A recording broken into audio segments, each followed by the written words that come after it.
Good morning, everyone. Good morning, everybody.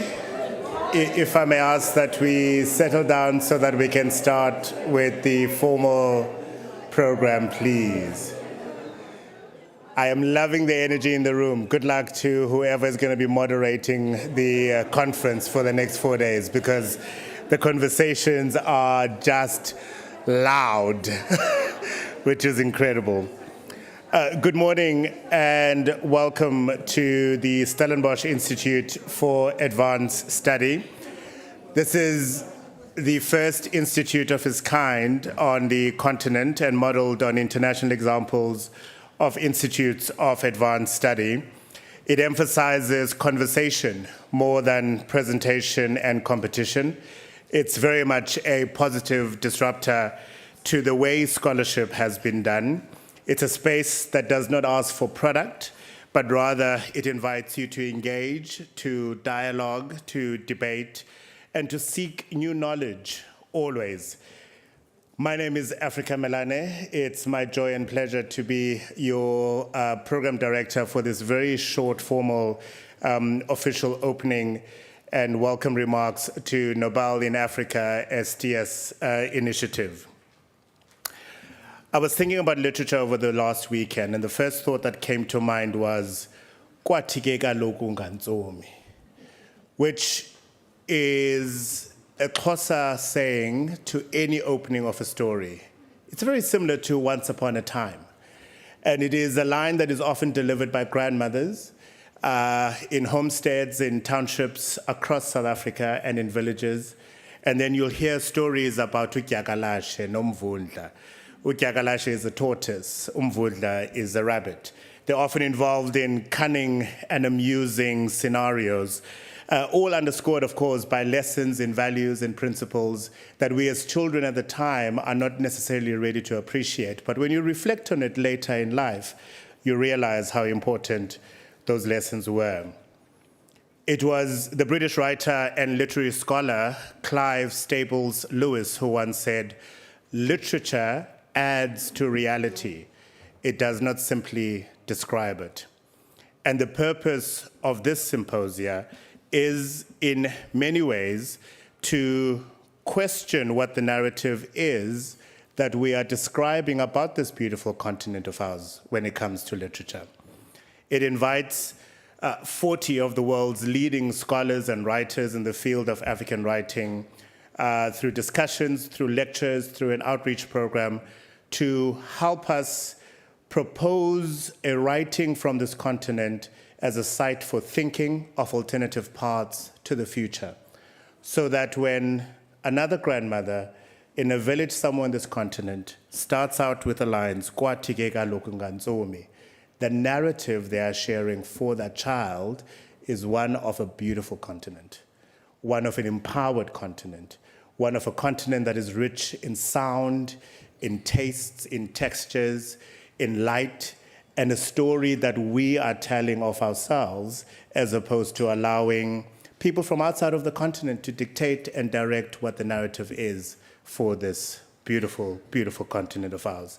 So it is your job over the next 4 days, and we will be testing you. I know this is STIAS and there are no assessments and assignments that need to be handed in at the end of it, but hopefully the conversations that are started here will go way beyond these 4 days of conference and conversation. So with that context in mind, I'd like to officially welcome the chairperson of the STIAS Board of Directors, Mone du Plessis, and members of the STIAS Board of Directors. We have members of the Diplomatic Corps here. You're most welcome to this conference. The chairperson of the Nobel Foundation, Astrid, I'm about to butcher your name. I'm so sorry. I'm Xhosa first language. Like English only comes in fourth, and European languages are 25th, 26th, 27th in the world. Astrid Söderbergh Widding, the chairperson of the Nobel Foundation. It's lovely to have you here. The permanent secretary of the Swedish Academy, Mats Malm, the members of the Swedish Academy present, Anna Karin Palm and Steve Sam Sandberg. The Stellenbosch University Rector and Vice-Chancellor, Professor Deresh Ramjugernath, lovely to see you again, members of your rectorate. representatives of the Wallenberg Foundations, the esteemed Nobel laureates in literature, Abdullah Zaraqguna and J.M. Kutsiam, representatives of the Stellenbosch municipalities, the conveners and participants of the Nobel in Africa Nobel Symposium in Literature, and the academic community, esteemed guests, ladies and gentlemen, and members of the media. We have a wonderful thing in South Africa where once protocol has been observed, no one else has to do it for the rest of the day. And what that does, it saves us a few minutes, right? So that instead of you coming up here and going la, la, la, la, la, la, la, la, it's all done. We say all protocol observed. So that's all that is required of you going forth. We do have a couple of days of incredible engagement as we are reflecting on retrieving pasts, imagining futures, creative forms in African writing. And to welcome us officially to this gathering and to almost set the tone and the marching orders, please welcome the director of STIAS, that's Professor Edward K. Kirumira. He's a professor of medical sociology, director of the Stellenbosch Institute for Advanced Study. He's also a professor extraordinaire of the Department of Sociology and Social Anthropology right here at Stellenbosch University. Before joining STIAS as director, he was professor in the Department of Sociology and Anthropology at the Makerere University in Uganda, where he also served as head of the Department of Sociology and Social Anthropology. He was a dean of Faculty of Social Sciences and principal of the College of Humanities and Social Sciences. He's a fellow of Uganda National Academy of Sciences and member of the Academy of Science of South Africa. Please welcome your host for the week, Professor Kirumira.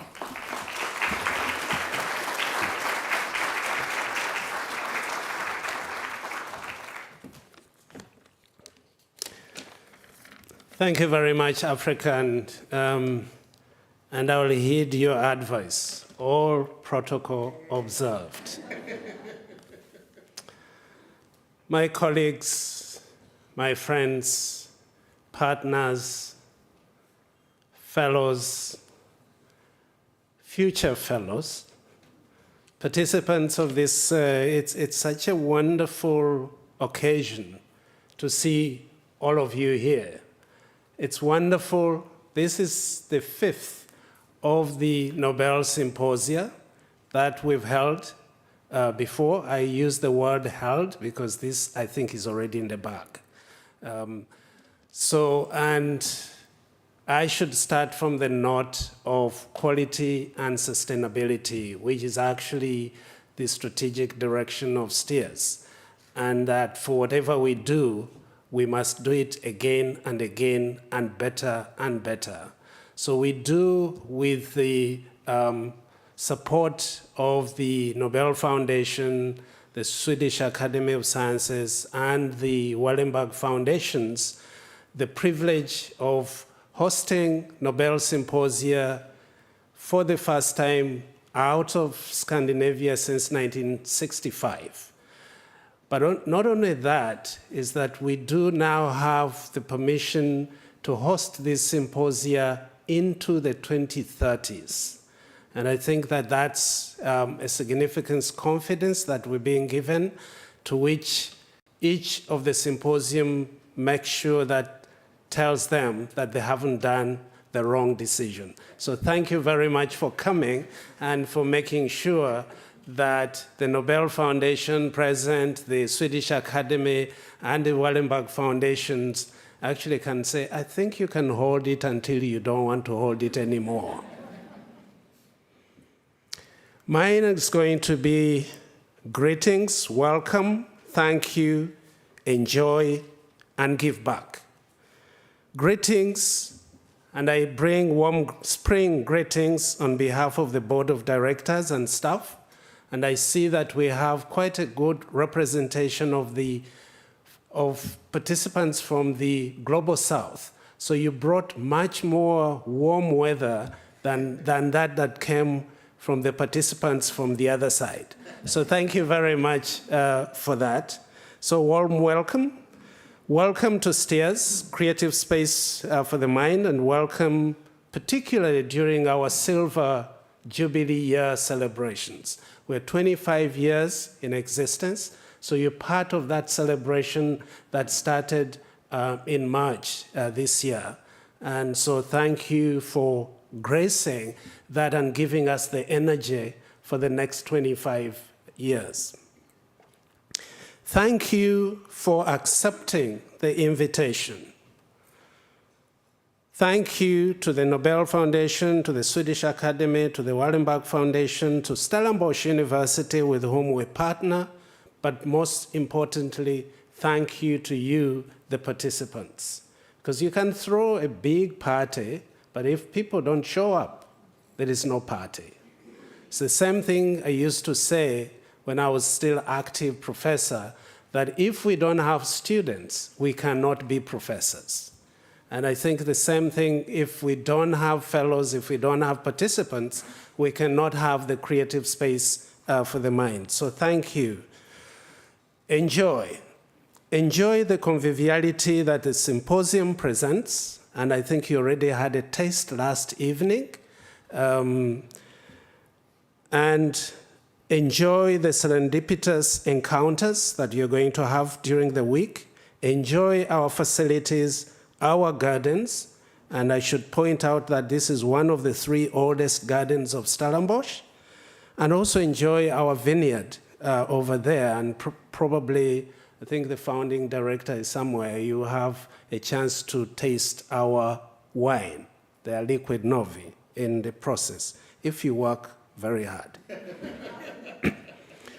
Enjoy also our new extension, the North Wing, that we have started using this year, that also received a net zero certificate from the Green Council of South Africa and becomes the first building of the buildings on South African university campuses to receive a net zero certificate. So we're very chuffed about that.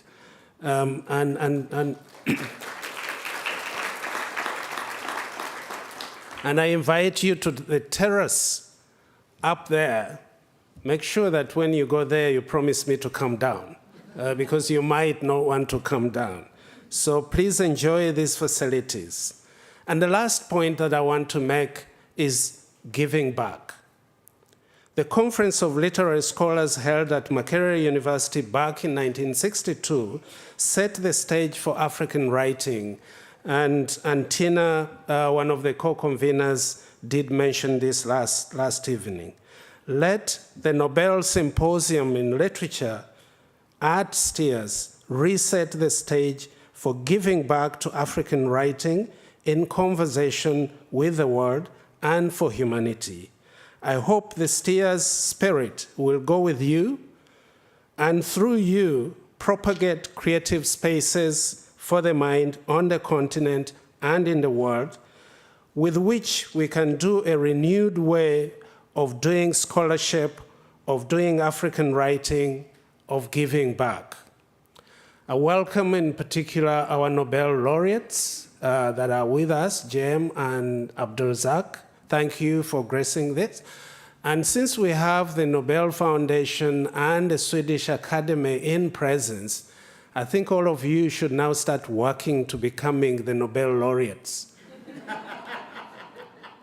And on that note, I hope that I've set the bar higher enough for all of you to participate in this week. Thank you very much.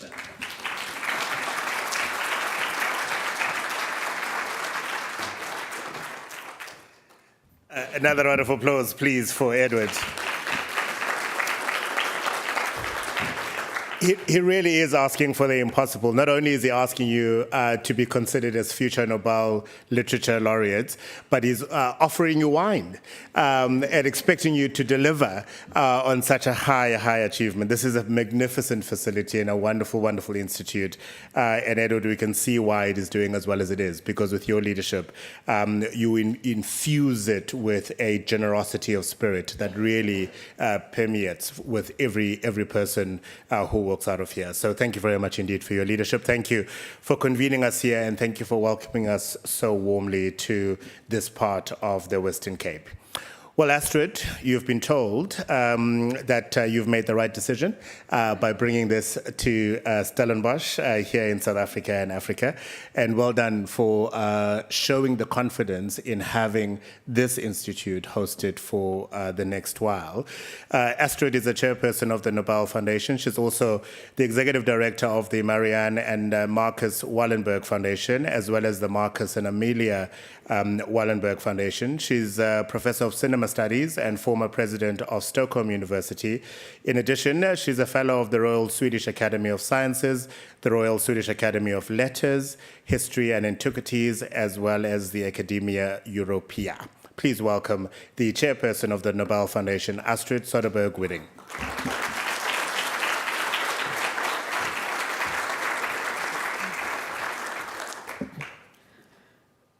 Distinguished symposium participants, dear colleagues and friends, it is a great pleasure for me to have the opportunity to say a few words today in my capacity as chair of the Nobel Foundation. Thank you for inviting me to do so. I'm deeply honored to be a link in carrying on the by now 60-year-old tradition of Nobel Symposia. As we heard, the first symposium was held in 1965. With the inauguration of this 204th Nobel Symposium on Retrieving Pasts, Imagining Futures, Creative Forms in African Writing, which in so many senses is an absolutely unique event. It is, as we heard, the first Nobel Symposium in literature held here at STIAS within the Nobel in Africa series, which in turn is the first series of Nobel Symposia ever held outside Scandinavia. And I'm really grateful that the Swedish Academy has made this possible, and of course not least that the conveners have put together such a dense and rich program. It is a true privilege to be here. In bringing together writers and academics, this symposium also breaks down the walls that we sometimes tend to build to separate or regulate different forms of creativity. Here, on the contrary, the symposium invites to exchange, to ongoing or new and always open-ended dialogues.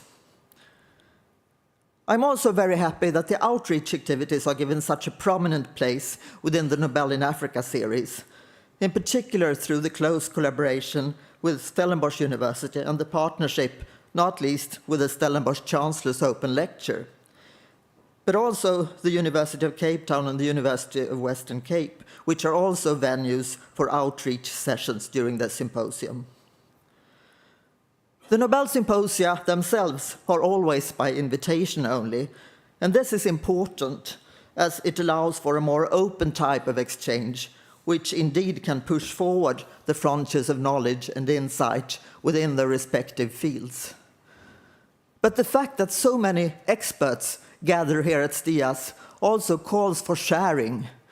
The symposia should not only be exclusive for the participants and thus excluding all others, but rather contagious events where the deep expertise, the energy and power that these symposia generate may be released even outside the strict format of the symposium to inspire others and thus to spread and advance knowledge and exchange in new and perhaps unexpected ways.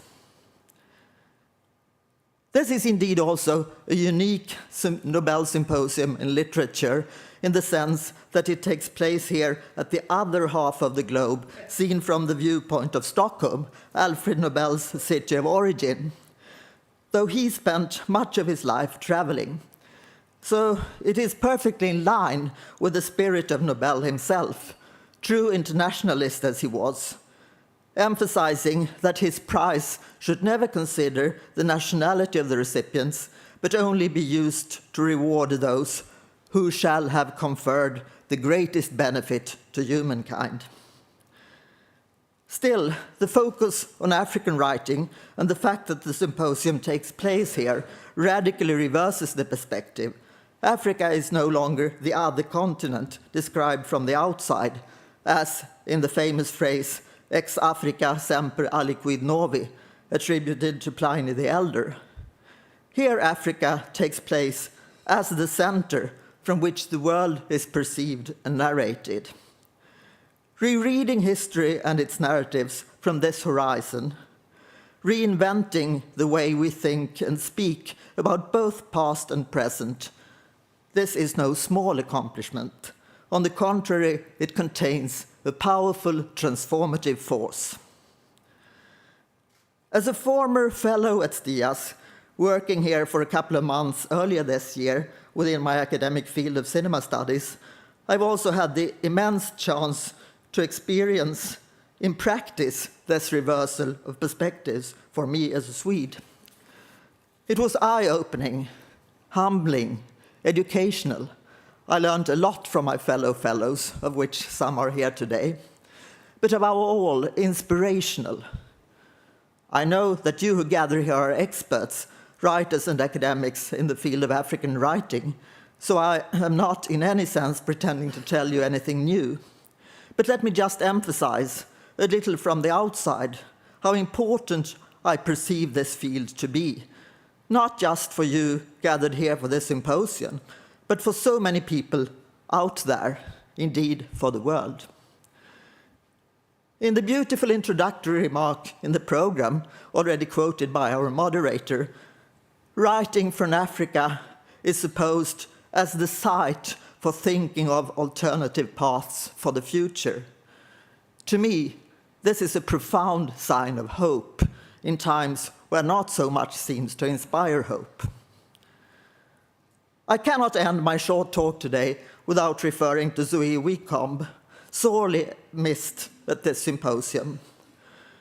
Towards the end of her groundbreaking book, You Can't Get Lost in Cape Town, Frida, the writer, and here I quote from Carol Zischerman's afterword, feels that there might be a place for her in Cape Town where, through writing, she would continue playing with dynamite, as Wicombe herself put it. Playing with dynamite. The metaphor is highly appropriate in this context, as this was indeed what Alfred Nobel was literally doing, as his invention of dynamite was the cause for his fortune, which he then used for establishing the Nobel Prizes, and hence to pave the way for the development that has gathered us here today. So, may this symposium explore this play with dynamite that writing at its best can be. Thank you.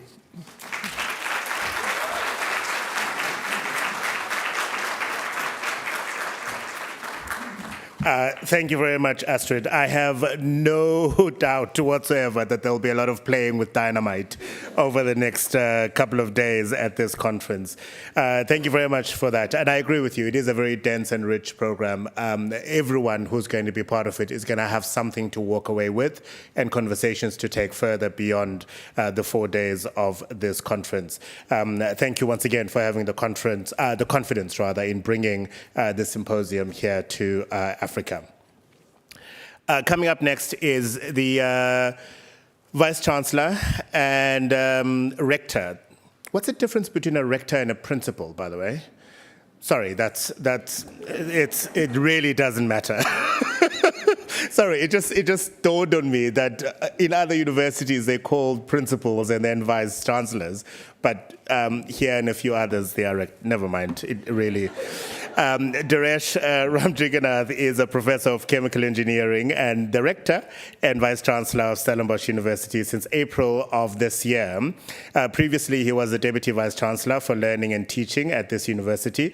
Before joining Stellenbosch, he was deputy vice-chancellor for research and pro-vice-chancellor for innovation, commercialization, and entrepreneurship at the University of KwaZulu-Natal, where he held the DST NRF South Africa Research Chair of Fluorine Process Engineering and Separation Technology. Please welcome the Rector of Stellenbosch University, Deresh.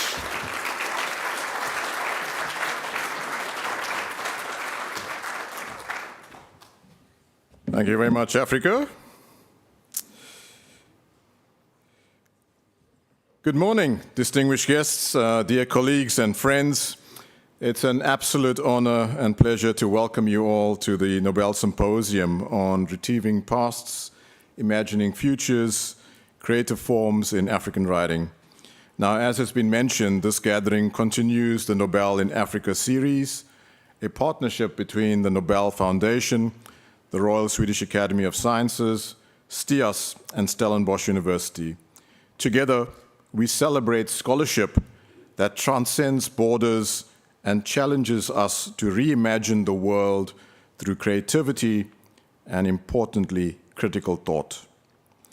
African writing has long been a kind of a mirror and a map, reflecting histories too often erased and charting futures rooted in resilience, language, and imagination.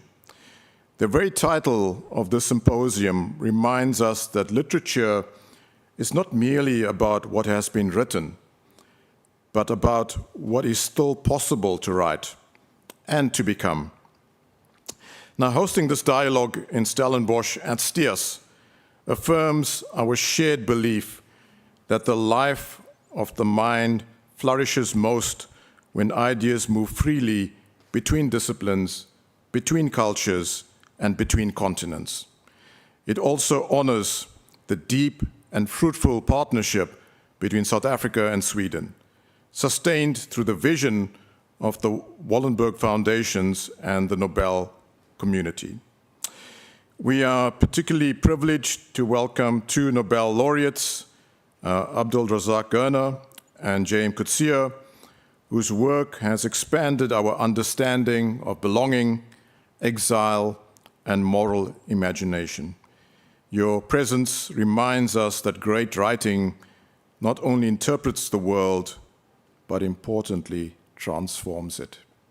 I'm also very glad to announce, and it's quite opportune, that our Council of Stellenbosch University took the decision recently to award Abdul Razak Gurna an honorary doctorate from Stellenbosch University.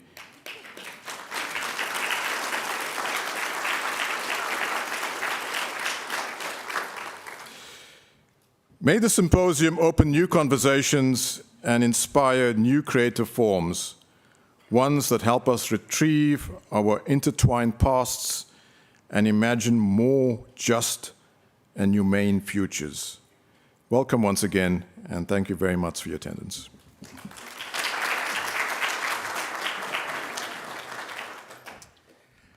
Thank you very much. My word, that is breaking news. So you can literally start tweeting that and sharing it with the world. Please use the hashtag Nobel in Africa 2025 and congratulate soon to be. Are you a doctor already? You probably are, hey. But I think that's a genius decision. Abdullah Razak Gurna, congratulations on the honorary doctorate that the university is going to be conferring on you. Thank you very much for that. Also, apparently the difference between principal and rector. The rector is derived from a Latin word for ruler, and generally is a term used in European countries, and principal is generally used in the United States. Generally, it's the same thing. I just thought I'd complete that thought, seeing that I started it a little bit earlier. Thank you very much, Deresh. It's always lovely being at your institution, and wow, what an amazing start to your tenure. To think that you were only announced and appointed a few months ago, and look at what you've done already. So we wish you all the best for your future at the university. Professor Maria Olaussen is a professor of English at the Department of Languages and Literatures at the University of Gothenburg, and a research affiliate in the Department of English at the University of Stellenbosch. She was educated at Abo Academy in Finland and has held several research positions and fellowships, among them a Fulbright Fellowship at Princeton University, a position as research associate at the University of Cape Town, as well as a STIAS Fellowship. Together with the honorary doctorate designate, Abdul Razak Gurna, Tina Steiner, and Louise Green, Maria is the co-convenor of this Nobel Symposium in Literature. Please welcome Maria.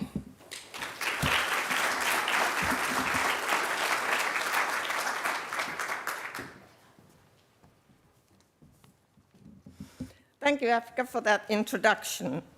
And dear colleagues and friends, on behalf of the conveners, Professor Tina Steiner, Professor Louis Green, and Professor Abdul Razak Gurna, I'm delighted and honored to welcome you to this first Nobel Symposium in Literature to be held at the Nobel in Africa series here at Stellenbosch Institute for Advanced Study.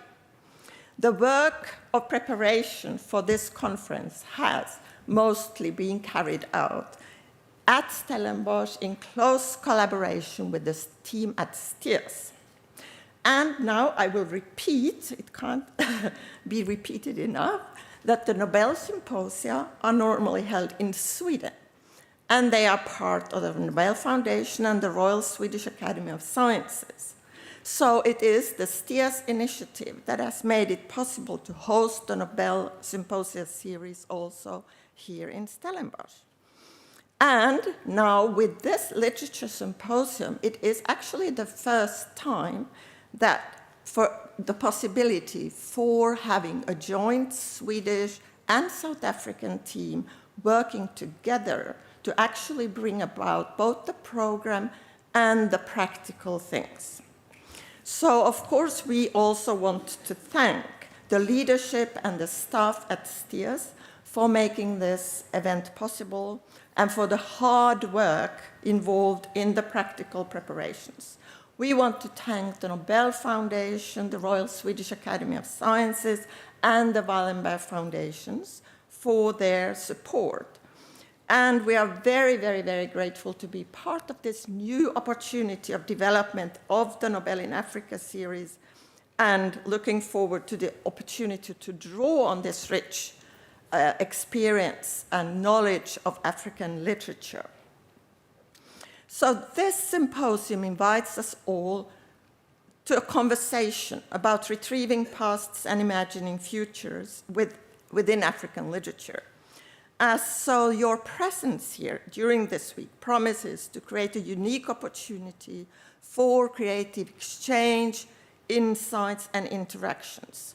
And as Astrid was pointing out, the fact that the symposium brings together both academics, scholars, and writers points to another really important aspect of the Nobel in Africa initiative, this very unique combination of scholarship and authorship that we can also find in your fellowship program. And this is really, really enriching and important. So the themes of each day, as you have seen in the program, encourage engagement from different perspectives through a focus on narrative form. So throughout this week, we will pay attention to narrative in relation to time, place, materiality, ritual, and recognition.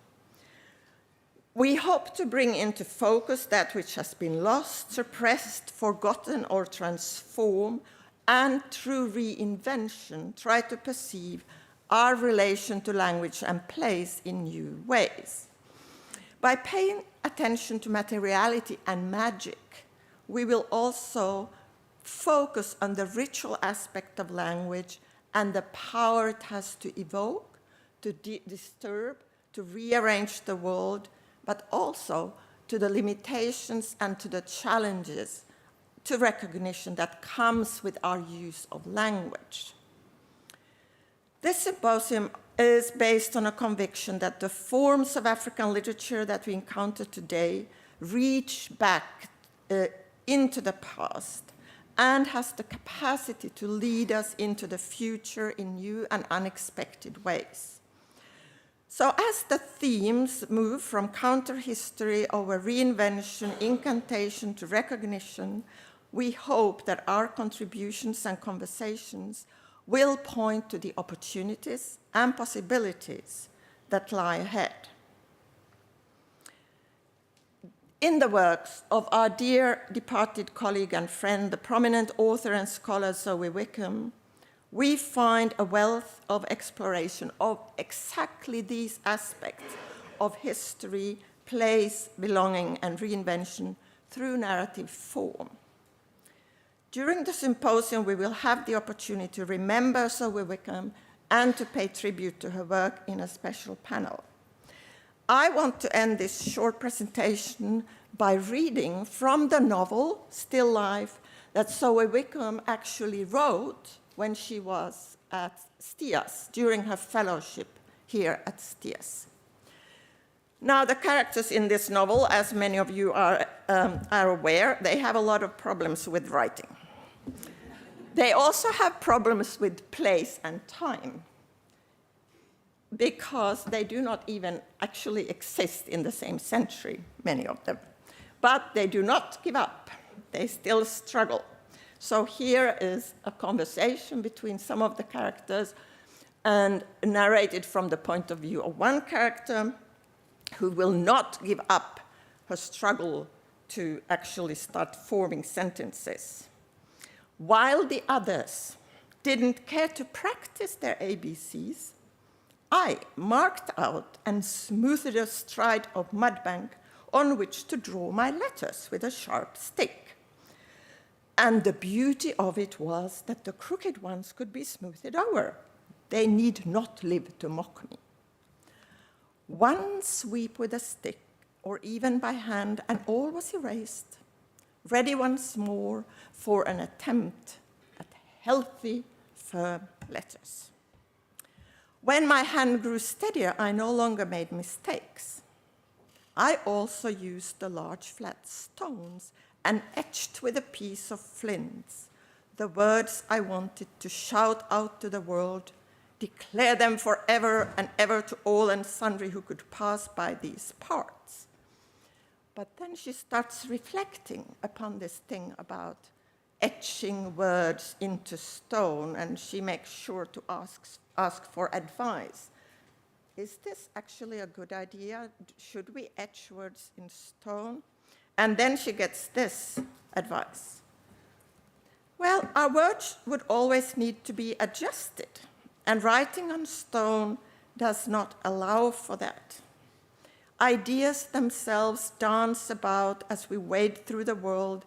They shift their angles in your head, turn as the sunflower with the sun, and throw new shadows where once there had been light. Etching into stone was a vainglorious thing that would come back to haunt and taunt you when new ideas tilted the world and your thoughts no longer matched those words. So I came to see that it was best to keep writing on the earth.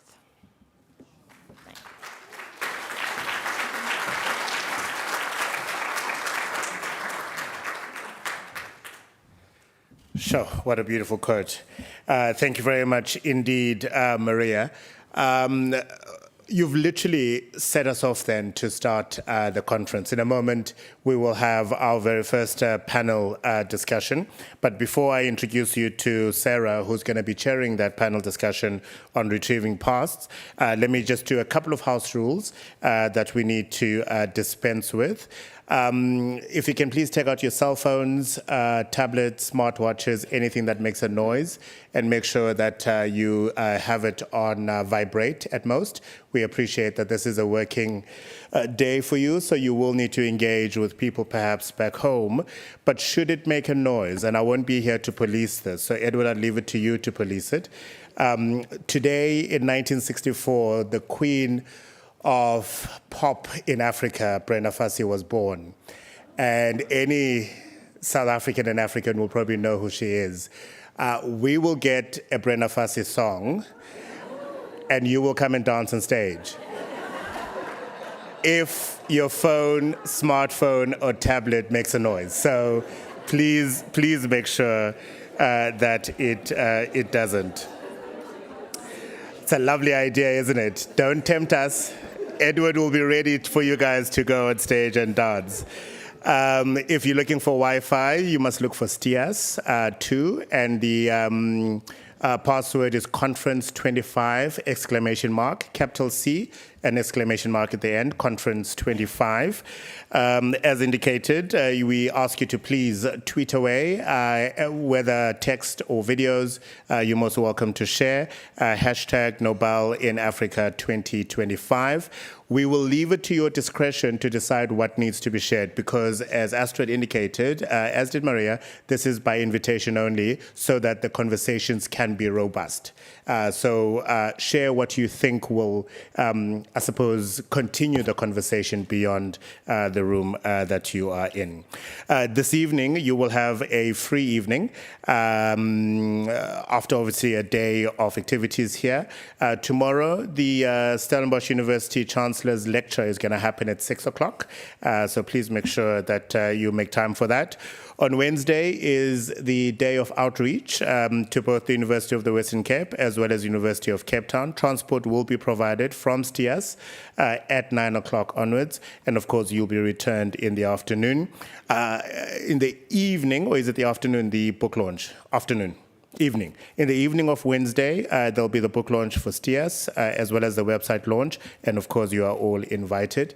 And can we give a hearty big thanks to Kim and the organizers for organizing the event. And should you need anything over the next couple of days, she and her team will be here to answer any of your questions. All right. Are we all clear?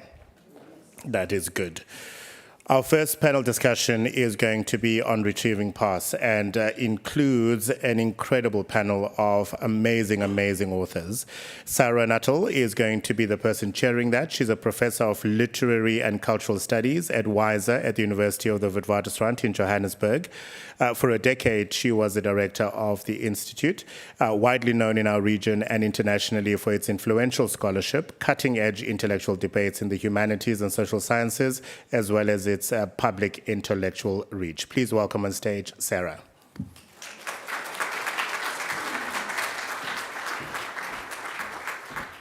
Hello, how are you? Thank you very much. Thank you, thank you. Thank you, Africa. Listen, if it's Brenda Fassi, just leave your phones on. I really think that's the best line so far, I promise you. I think we should get going straight away. So the thing for me to do is to invite the speakers onto the stage. Please come up. Yeah. So the speakers who will address us in this opening session of this very distinguished but unstuffy and beautifully conceived symposium afford us many gifts. The gift of what they have already written collectively and over many years, and thus of what we have already read by their hand and via their screens across our distances and in our array of places. And the anticipated gifts of rereading them, perhaps for you like me, these kinds of occasions send me into new encounters with my bookshelves, or the nearest libraries, or under-the-door deliveries. So the anticipated gifts of rereading them or reading what they are yet to write as we follow them quietly but not ominously off this podium into their writing future. And of course, the gift of being able to hear them now on the theme of our first day, which is in fact counter-history. One word I see with no hyphen. As Tina, who's the head of English at Stellenbosch, sort of presciently noted at our opening dinner last night, most of us gathered here have so long read each other that all kinds of perhaps unspoken and vital and gently lighted imaginative pathways wind between us, which we either acknowledge or we don't as we move through these rooms, sort of forging our own forms of African literary thought lines. And sometimes, dare we say it, bliss. So it's in this spirit and by way of these pathways, crepuscular or lighted, that I now more formally introduce our four speakers to you. Aminatta Forma is a novelist, a memoirist, and an essayist. Her novels are strikingly entitled Happiness, The Hired Man, The Memory of Love, and Ancestor Stones. In 2002, she published an investigative memoir of her dissident father in Sierra Leone, The Devil That Danced on Water.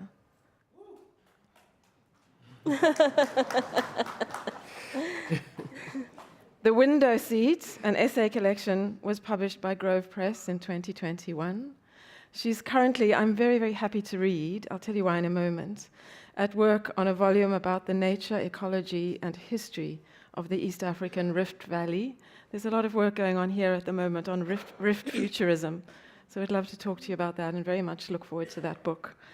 Aminatta is the winner of a Wyndham Campbell Award from Yale University and the Commonwealth Writers' Prize, and has been a finalist for many, many prizes. She's a fellow of the Royal Society of Literature and was made OBE in the Queen's 2017 New Year Honours List. She's also the director of the Lannan Centre at Georgetown University. So welcome, Aminatta.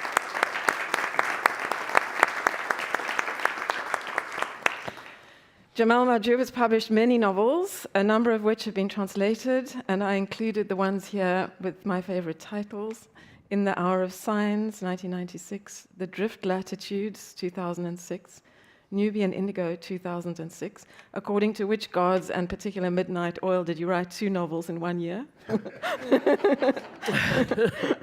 And the travel memoir, Line in the River, Khartoum, City of Memory, in 2018. He also publishes, brilliantly pleased to say, crime fiction as Parker Bilal. So that would be something really fantastic to have a close look at. And his short fiction and essays are extremely well known and have been published across all the most important, or at least visibly so, publications. And he's a recipient of many awards, including the Guardian African Fiction Short Story Prize, many others that I won't list here.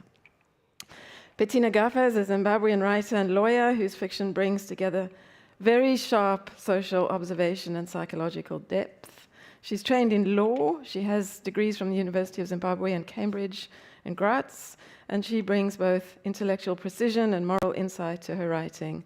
And we won't ever forget her debut collection, An Elegy for Easterly, 2009, which won the Guardian First Book Award and established her really as one of our leading literary voices. So please do welcome her here. Yeah.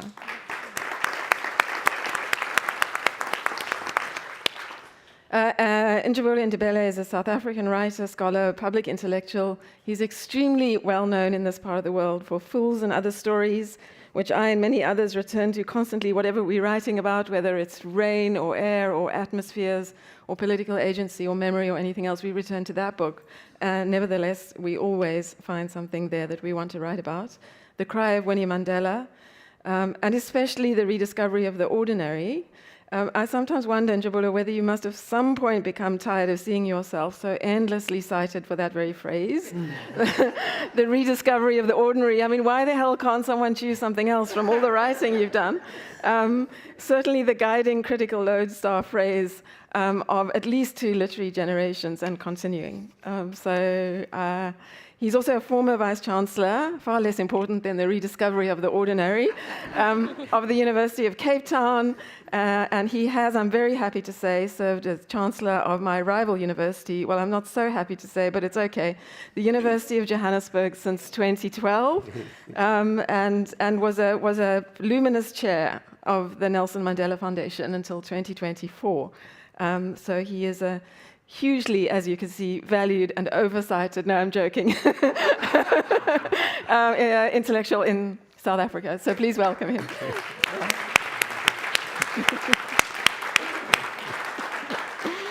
So I now invite our speakers to address us in this order, beginning with Aminatta. Please come up. Thank you. Am I speaking from the podium? Whatever. Okay. Yeah, whatever you wish. Let's be a little relaxed now. So thank you very much for that introduction, Yeah. Sarah. I appreciate it. It's wonderful to see you all here. And of course, I'm delighted to be back in South Africa. I first came in 1995. I woke up one morning and I said to my husband, quick, let's go to South Africa so we can see it before it changes too much. It was the first time really that a woman of color could travel to South Africa in those days. So, and I've been back several times since. I've enjoyed it very much indeed. Retrieving Pasts, I think, could be the title of my origin story, which I'm going to tell you.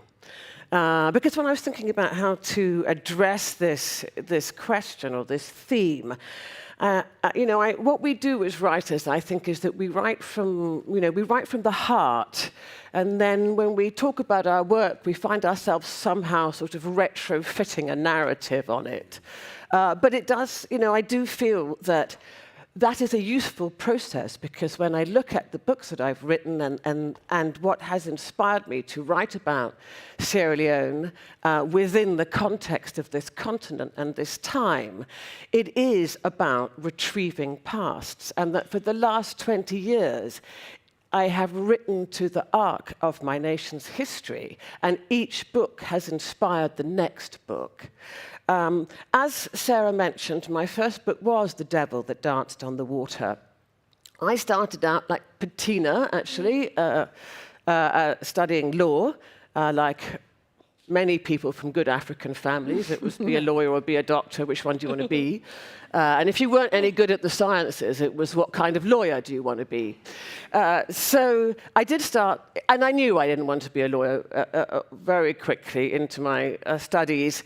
I became a journalist because I thought it was a way of writing and earning money at the same time, which my situation obliged me so to do. And I worked at the BBC for 10 years, and it was when I was at the BBC that the war in Sierra Leone, the civil conflict, began. And I was so horrified by the way in which that conflict was reported by every news outlet. I mean, the BBC was not by in any stretch of the imagination the worst, and I was there to, damage limit, but the inaccuracy, the unwillingness to engage, the idea that there was anything to be discovered about that conflict that wasn't simply, oh, here go the Africans again killing each other. And at the same time, the war in the former Yugoslavia was ongoing, and this war was being reported in every single detail. Right? Every part of that nation's history was being revealed to the British public if they didn't already know it. But when it came to Sierra Leone, that was not the case. And so I left the BBC. I mean, I really departed pretty much overnight, actually, and I decided to write the account myself. My father had been a political activist. He had been murdered by dictator Shekhar Stevens in 1975 when I was a child. The day before he died, he wrote a letter to the nation, and he said exactly what was going to happen in Sierra Leone if we did not leave the path on which we had embarked, and if we allowed Stevens to go forward with the authoritarian regime that was coming into place. The letter actually was hidden for 25 years. I was actually halfway through the book when the letter was discovered, because we had been living under a censorship for so long. The man who held the letter, who was a journalist who'd got into the prison on the day of the executions, had hidden it for 25 years. His widow found it, and she sent it to a newspaper. And by then I had begun, I was actually some way into the process of writing this book. I'd gone back during the war, and I was interviewing and talking to everybody who'd been part of things in the 60s and 70s. And the letter came out, and it was the culmination of the questions that I'd been asking, that there were absolutely political foundations to this war, and it had been foreseen. There was nothing out of it, nothing unexpected. It hadn't arisen out of anywhere. And so, I wrote The Devil That Danced on the Water, and it was an attempt to grapple with unexamined truth, but also to shatter the silence of censorship. And in the last few months, I came across a phrase called midnight's grandchildren. And I think quite a few of us in this room and on this stage are midnight's grandchildren who are telling the stories that weren't told by our parents and grandparents. Since I'm in South Africa, let me quote Nadine Gordimer, but if you look this up on the internet, you're going to find this quotation ascribed to me, because I've said it so many times that I'm afraid, this is why I tell my students never ever go to Wikipedia. So Nadine Gordimer said, non-fiction reveals the lies, but only metaphor can describe the truth. And I turned to fiction.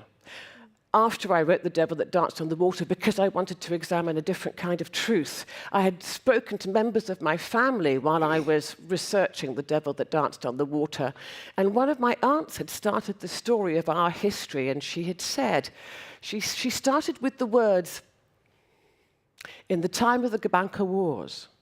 And I thought, when were these wars and what were these wars? And she'd unspooled this whole history of our family. And I thought, you know, I've never heard this voice in literature. I'm just going back to 2006, but I'd never heard this voice in literature. And so my next book was Ancestor Stones. It was not the story of my family, but it was inspired by the story of my family, told in the voices of 4 women going back from 1890 all the way through to the era of independence, through colonialism, through the era of the missionaries. I published Ancestor Stones, but I had been nursing a story that I had thought about when I was writing The Devil That Danced on the Water. I had been sitting with a couple of academics. They'd been professors at the university. Their daughter, who I didn't know at that time, was actually a human rights lawyer, and she was sitting on a table nearby. And I was asking the 2 academics, what happened at the university when the first arrests were made, when the roundups of people began and the clampdown on voices started? And they kept on parrying my question. Well, what do you mean? Well, I don't know what you're talking about. And I said, well, you know, what did you do? What did you do with the university? What was the response? And, you know, I'd been a journalist, so I was kind of used to people not answering the question, and I just knew you just had to keep asking it. And so on and on I kept, and the young woman sitting at the table suddenly banged the table with her fist. And she said, she is asking you what you did. She and I became friends, actually, as the years went by, and she came to me one day and she said, you know, I never forgot that. And she said, I had that conversation with my parents. And I said, what did you do? And she said, my father said to me, well, I had 5 children. I couldn't do anything. And I said to her, you know, my father would have said the opposite. He'd have said, I had 3 children and I have to. So, but I was so, you know, fascinated by what was that generation, her parents' generation, telling the next generation about what they did or didn't do, right? How they responded. And while people showed me great sympathy and kindness and understanding for having lost my father in that way, I also thought, but what if he hadn't done something? How would I feel about my legacy then? And that's what inspired The Memory of Love. Breaking a silence, this time not of censorship, but of trauma, the silence of trauma. And so the book is set before and after the civil conflict. And let me just finish by talking about happiness, because that's a great note to end on. But I was writing to the arc of the conflict, and the nation's recent history and earlier history. And again, at the time when I was writing The Memory of Love, the spark, I don't talk about when writers have our ideas and we get this spark and then it kind of, we know we've got a book when the house has caught fire, right? And we can't escape and we've just got to stay there till it's done.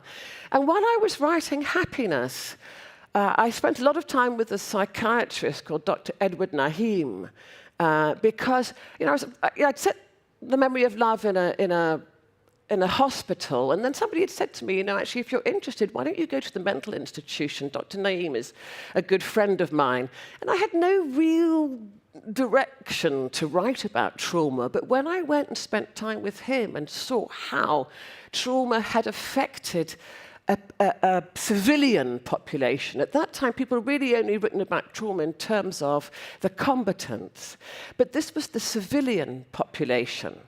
And Dr. Naeem had said something to me really interesting. He'd said, he was very sort of combative, a large and combative man. And if you read Happiness, the main character of Attila owes more than a little to Dr. Naeem.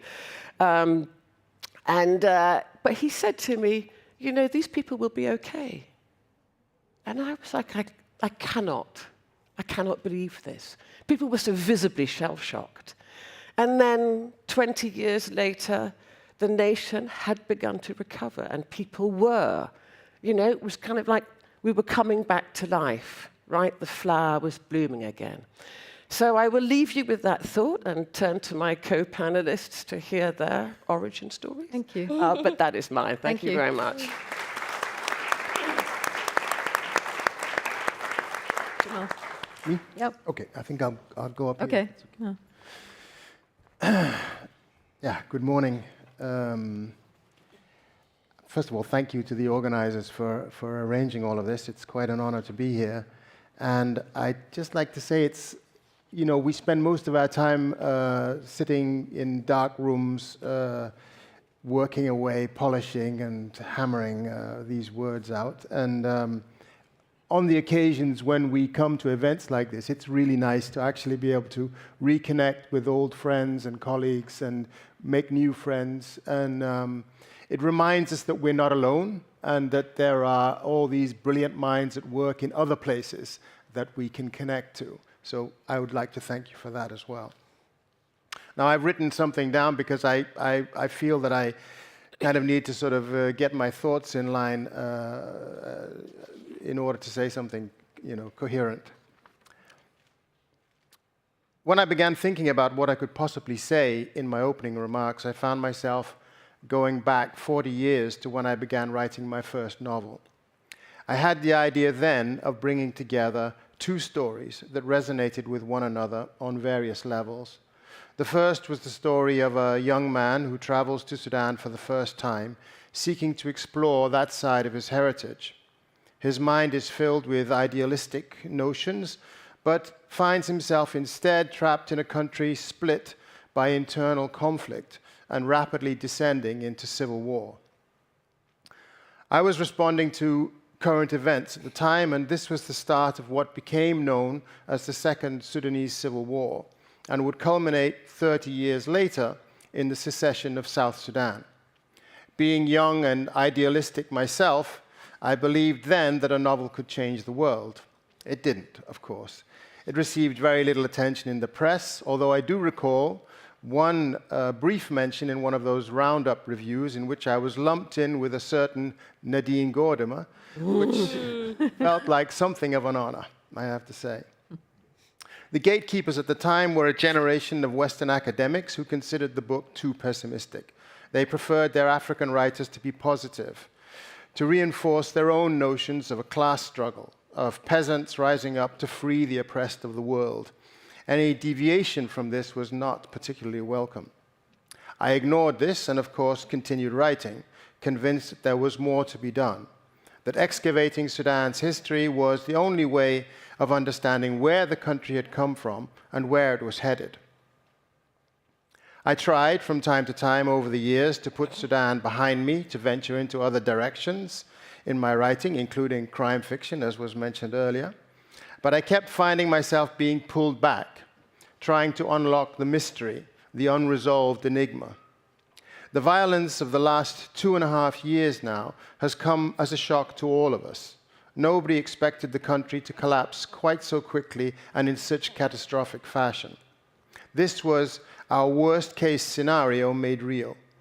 The violence that had for so long been present in the distant periphery had finally come to the center. The capital was paying the price for its long-standing neglect and self-absorption. The signs were there, had been there for decades, heralding the coming of a violent reckoning. That first novel came out in 1989, the same year that Omar al-Bashir seized power. Bashir brought with him a level of violence, torture, and killing that produced a huge exodus and left deep scars in society. It also marked the arrival of a new form of politics, one that rejected the post-colonial legacy of previous generations and replaced it with a brutal nihilism. They called themselves the Government of National Salvation, but salvation from what and how was not clear. As the writer Taib Saleh famously put it, where did these people come from? They also brought a hardening of a policy that Nimeri had begun in his later years, when paranoid and superstitious and out of ideas, he began arming local militias to increase internal conflict along ethnic lines. This was first used in the contested area between North and South Sudan, where oil reserves had been discovered. Arab militias on horseback razed villages to the ground and murdered civilians who stood in their way of clearing a space for the oil companies. The tactic was later developed further as dozens of militias were spawned along with the so-called public defense forces. Most notably, it was applied to Darfur, which is when the Janjaweed emerged, who will later become today's rapid support forces. The genocide they instigated with Bashir's blessing was the forerunner of the violence that we are witnessing on our screens today. Sudan used to be described as the crossroads of Africa, a cliché, but like all clichés, it contains a grain of truth. For centuries, pilgrims crossed from West Africa to the Red Sea and the Holy Lands beyond, while the Nile Valley has witnessed migration from north to south, from south to north and back for thousands of years. All of these movements left in their wake a complex cultural, racial, and religious legacy. Nubia, for example, experienced 4 centuries of monophysite Christianity. They had their own language, their own gods, and my grandmother would speak a version of Nubian rather than Arabic with her siblings. Time and again, the powers that be have sought to constrain the rich complexity within a more rigid framework, whether that came in the form of Ottoman imperialism, British colonialism, or a conservative brand of intolerant Islam, all of which were alien to the country. The result was the same. In the way that a wooden frame encloses an abstract painting, the borders imposed on Sudan have served only to stifle the expression of multiplicity within. This pattern has repeated itself over the years, with new ideas and innovations being throttled by the imposition of military or religious authoritarianism. In the 1990s, I wrote a novel about the 19th century Mahdist period, a key moment in the country's history. And I created a character who was akin to a wandering monk, a scholar in search of truth. I based that character on the figure of Mahmoud Muhammad Taha, a remarkable Islamic scholar who sought innovative ways to reinvent Islam to bring it more in line with the realities of the country. He was hanged for his troubles, accused of apostasy under Nimeri. Another interesting thinker was Abdul Khalik Mahjoub, no relation, who sought to merge his belief in communism with his religious convictions. Without solving this conundrum, he believed, the socialist ideas the country so desperately needed would never succeed. He too was executed by Nimeri. Both of these men offered creative solutions to the country's problems, and both paid the price for their brilliance. At every turn, it seems, the hard lines imposed by imperialism, by religion, or by the military have sought to curtail, to limit, to sanction. And so the road narrows as the possibilities are extinguished one by one, and the stories diminish until we arrive at a place where we are today, in a flat world where nothing is possible except violence. The young men cheering and shouting Allahu Akbar as they shoot innocent victims in Al-Fashir do not offer the opening of new avenues, but promise instead the end of a line that leads nowhere, an evolutionary dead end. The country has collapsed into a medieval state, serving the feudal lords of outside players, such as Putin's Russia and the oil sheikhs of the Emirates, feeding their hunger for gold, power, and some bizarre concept of morality. Russians, Ukrainians, Colombian mercenaries, Iranian drones. Sudan has become a dystopian nightmare on a par with some perverse Hollywood blockbuster. Civil society, the rule of law, justice, equality, security, all of these have been thrown onto the pyre. Whether they will rise again remains to be seen.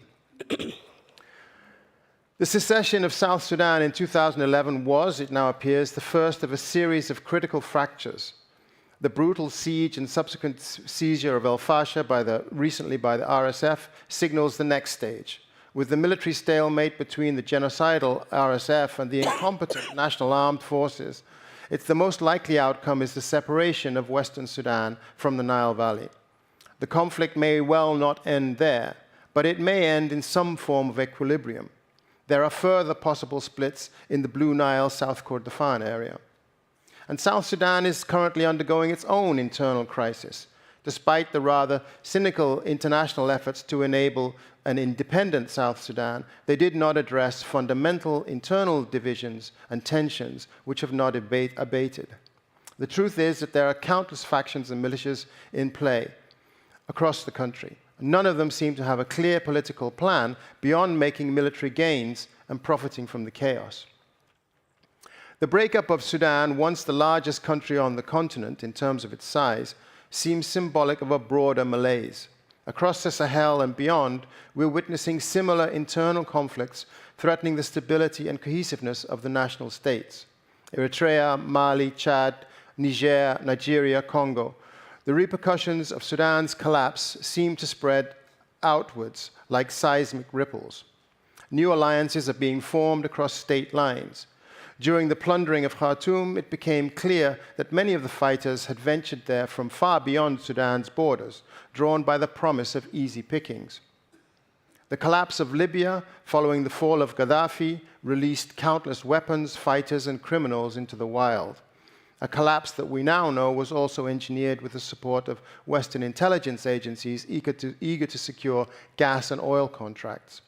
Europe is still deeply involved in Africa's current plight. One example of this is the 4.5 billion euros that the EU invested in Hemedti's RSF a decade ago in a bid to stop migrants reaching the Mediterranean coast, a tactic that is stunning both in its cynicism and short-sighted stupidity. We might view this broad fragmentation as a necessary cleansing, a definitive and inevitable end to the colonial era and Western patronage, a revolutionary moment that demands burning down the house. The truth, as always, is more complicated than that. Western interests are so deeply embedded in Africa that a clean break is almost impossible.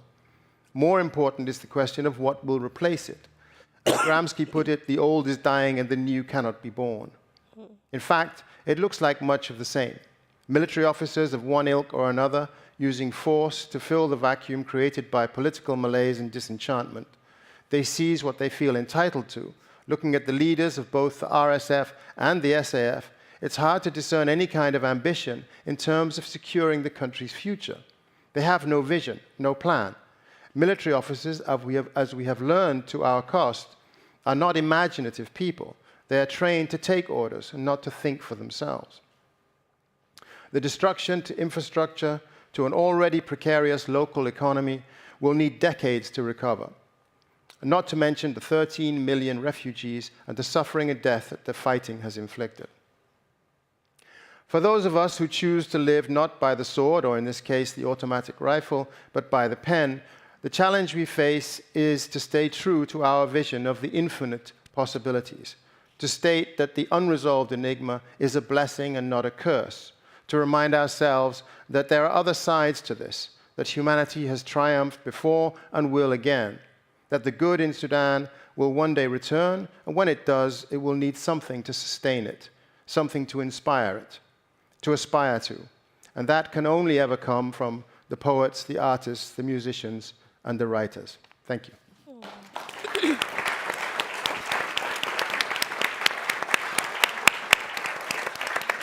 Yes, Petina, yeah. Can I borrow your program a moment? Thank you. I'm going to follow Jamal's example and speak from the podium. It's lovely to see you, Jamal. Yes. The last time I saw you was at the Kane Prize That's right, yeah, in the workshop, yeah. where I wrote an elegy for Easterly. Right. A short That's story right, that yeah. would anchor my first book. It's such a pleasure to be here. I'm so honored to be invited, and it is absolutely wonderful to see so many friends. We usually meet in Europe, don't we? Yeah. But of late, we've been meeting more and more in Africa, which is wonderful. We had an extraordinary gathering in Gothenburg at the Gothenburg Book Fair, where there were 79 or so, 80. I think, Jamal, you were there. Nuruddin Farah was there. Oh, yeah. Sefiata was there. Doreen Bangana was there. I could go on. And Chenjirai Hove, our late brother, said to us, "We must stop meeting like this. We must meet in Africa." So I'm very happy that we're meeting in Africa. With European money, we never say no to money. We're very happy to have the money, but we're also very happy to be meeting in Africa.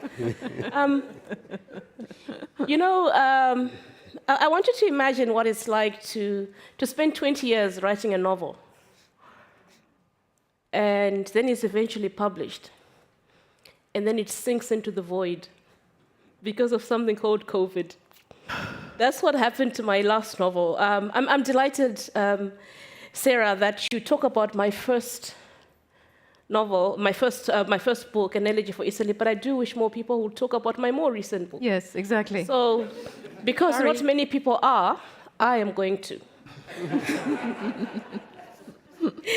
Thank you. So I wrote this novel. It's called Out of Darkness, Shining Light.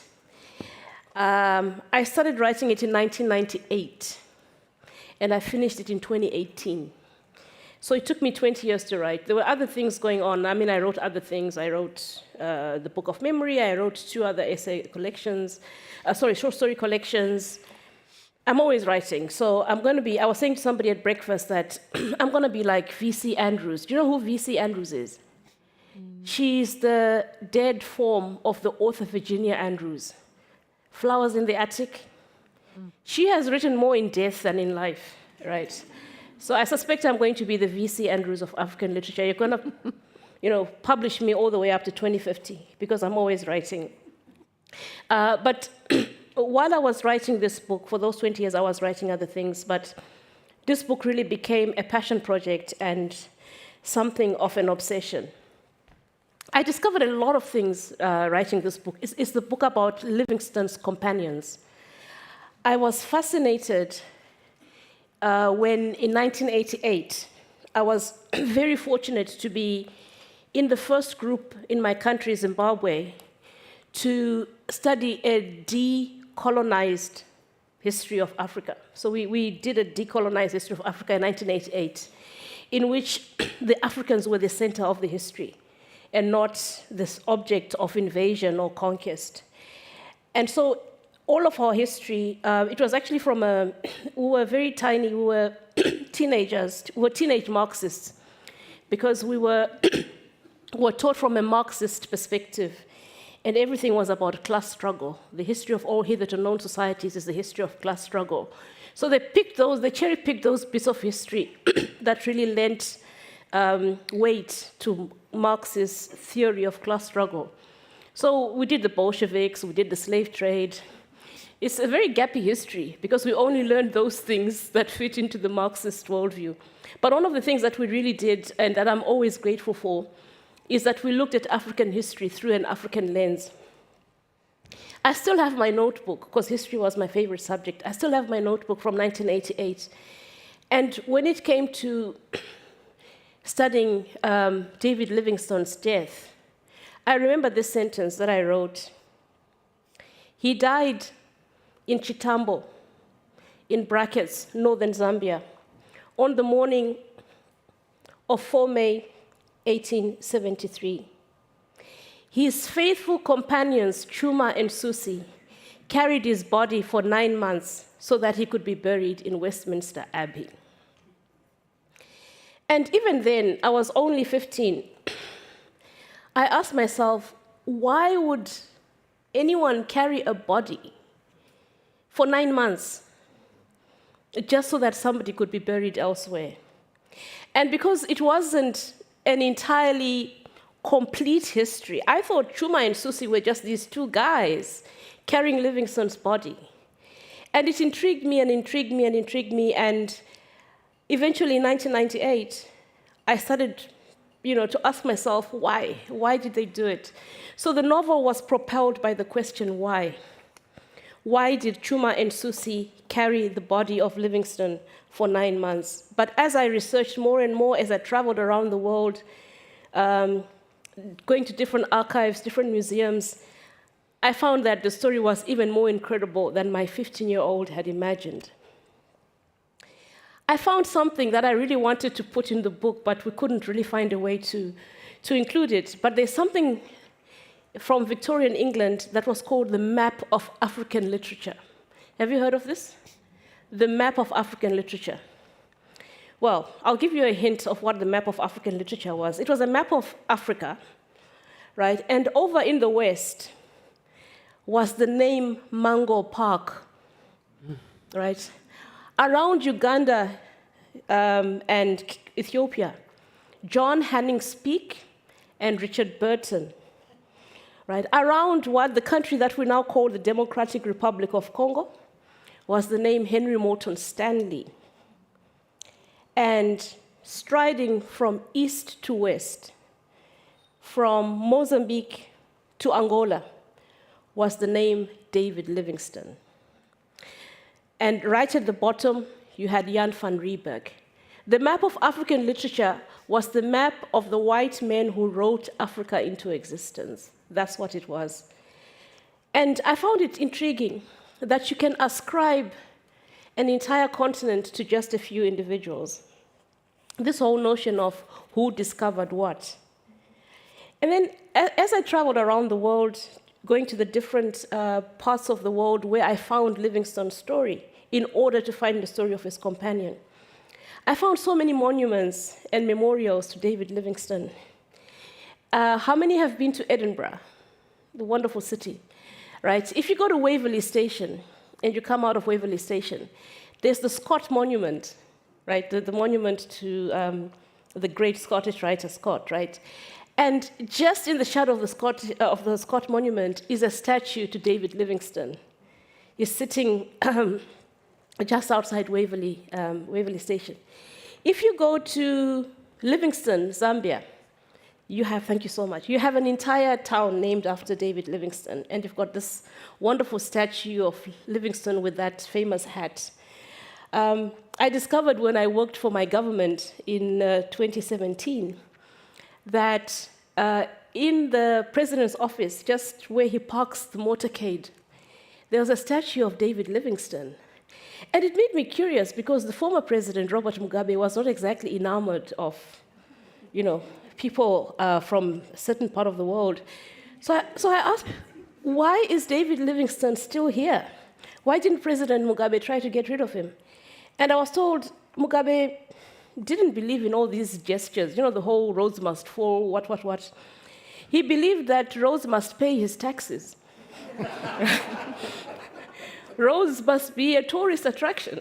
We must extract all we can from roads. And as for Livingstone, he considered him a harmless philanthropist. So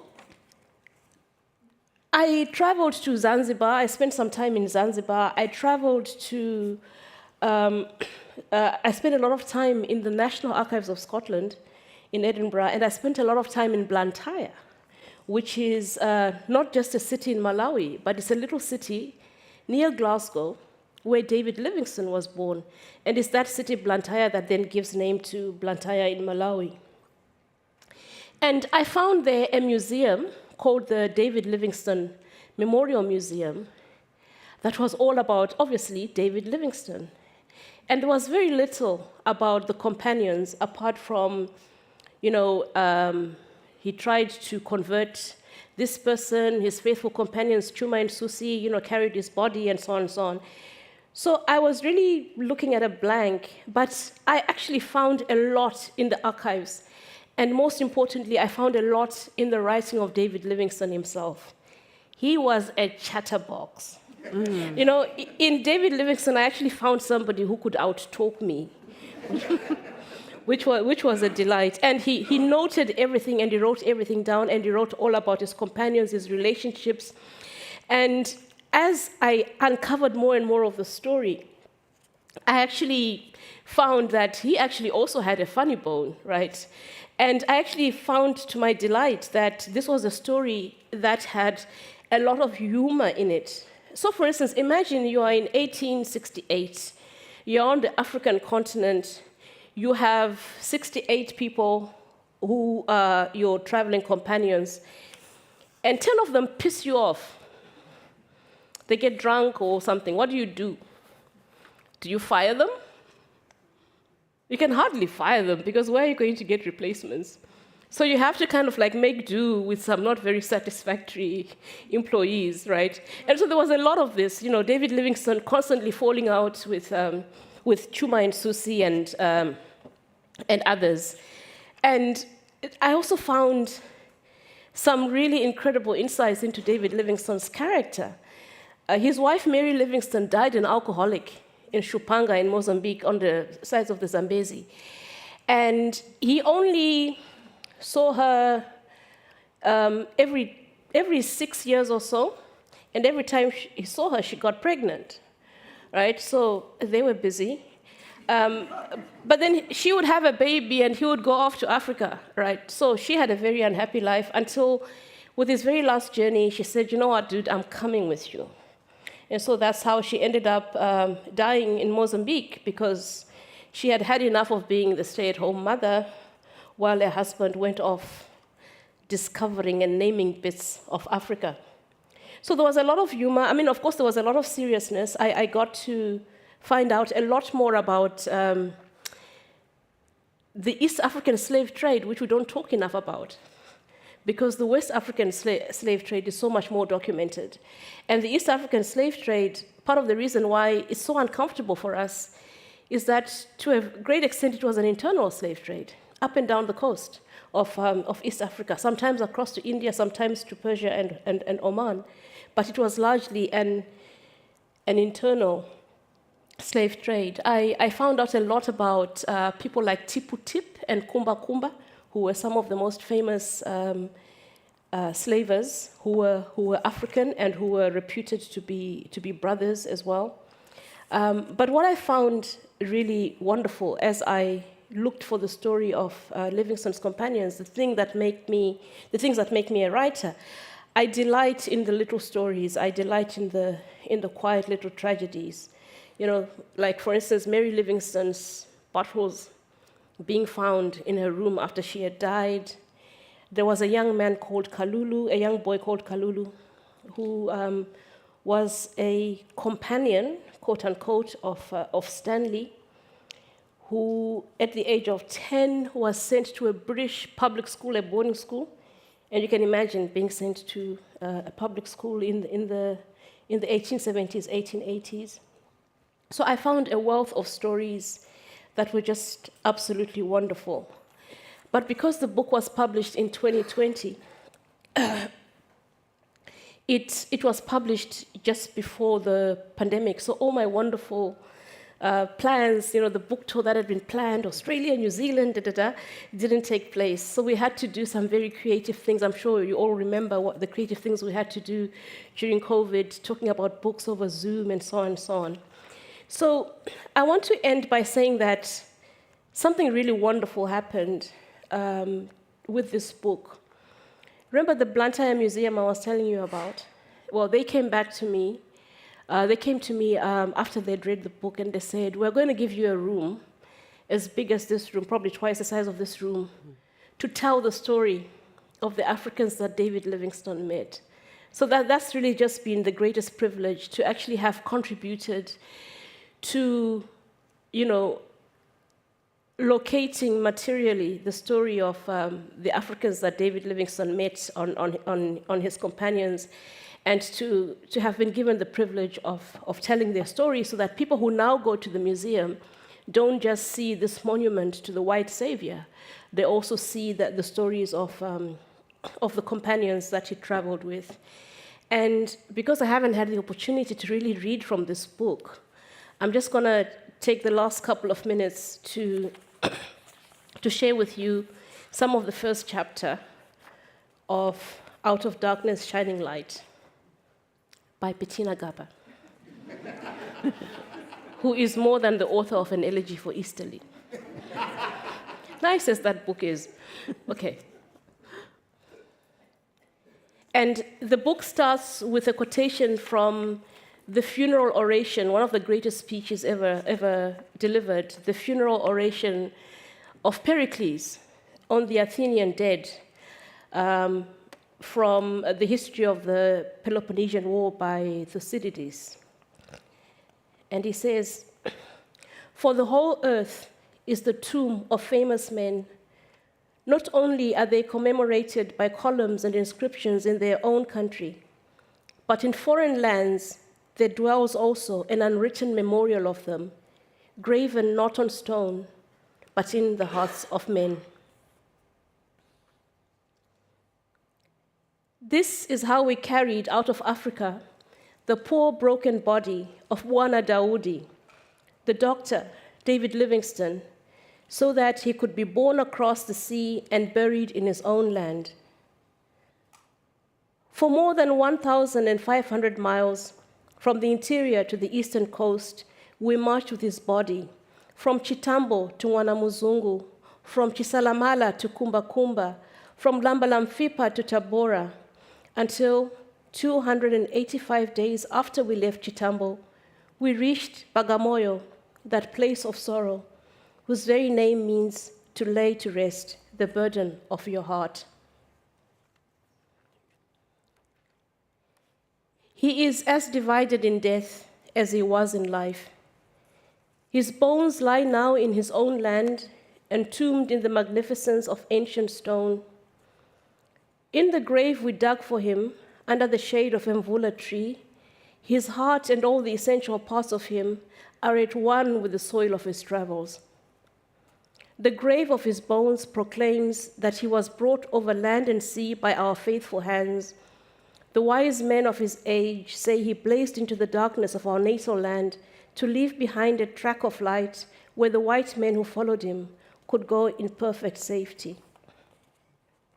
But what if we had known then what we know now?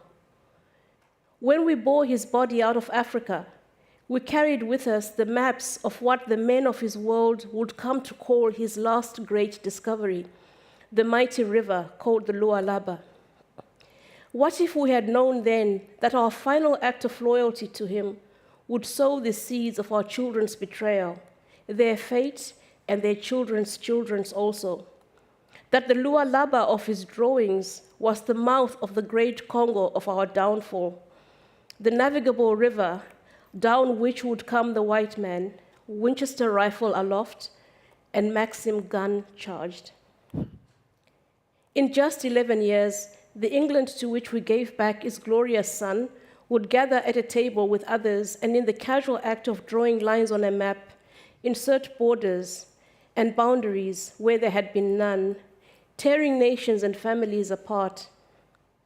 Down the Lualaba they came, down the great Congo, with steamships and guns, with rubber plantations and taxes, and new names for all the burial places of our ancestors.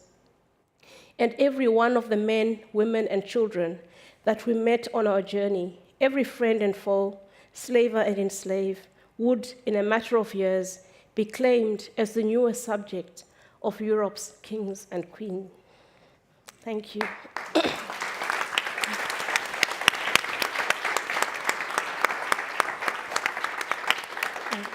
Sorry, just one last thing I will say. The greatest fun I had in writing this book was to learn that, that thing that you learn in school, that, they buried his heart in Africa. They make it sound so romantic. It was a necessity. They buried his heart and his spleen and his liver and his intestines in Africa and carried the rest with them. Thank you.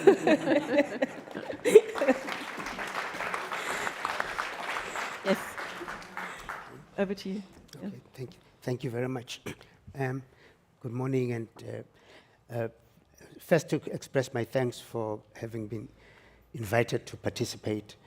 I have been to give it a lot of thought because I haven't been in the teaching and the writing for a long time, being torn between the writing and the running of institutions, which I guess, so the left part of my brain and the right part of my brain were always under stress. But perhaps to sort of speak to the theme of retrieving past, I'm remembering one of my first, I had just become the Vice-Chancellor of UCT, and I found it, the task ahead, exciting, but extraordinarily intimidating. So I felt that one of the ways to deal with my having been this feeling of intimidation, I needed to say something to the council of the university, the first meeting after 3 months, that